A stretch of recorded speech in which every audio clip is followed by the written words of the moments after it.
Lorsque son mari est tué lors d'un conflit armé, Sarah et ses enfants fuient leur village.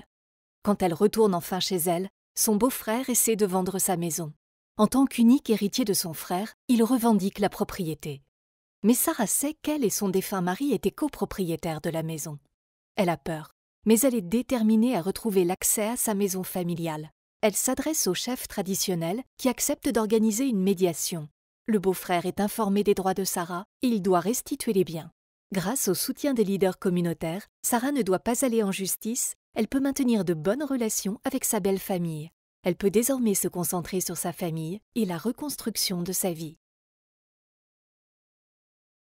Les droits des femmes au logement, au foncier et à la propriété sont essentiels à la paix. Si les femmes possèdent et contrôlent leurs fonciers et leurs biens, elles se sentiront plus en sécurité. Si les femmes peuvent prendre des décisions concernant les terres qu'elles cultivent, elles peuvent améliorer la production alimentaire. Tout le monde aura plus à manger.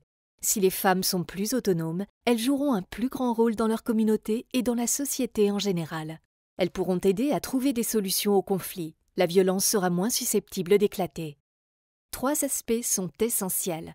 Les lois et politiques publiques doivent permettre aux femmes de posséder, louer et utiliser leurs biens. Il est nécessaire de supprimer les règles discriminatoires, d'accorder aux femmes des droits égaux au foncier et de délivrer des documents de copropriété. Les attitudes dans la société doivent changer. Il doit être reconnu et acceptable socialement que les femmes possèdent les terres qu'elles cultivent.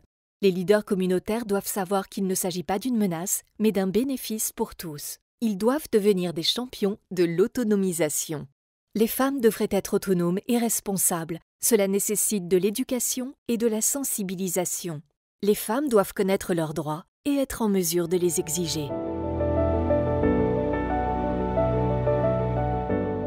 Pour apprendre davantage sur les messages sur les femmes, le foncier et la paix, consultez notre site web.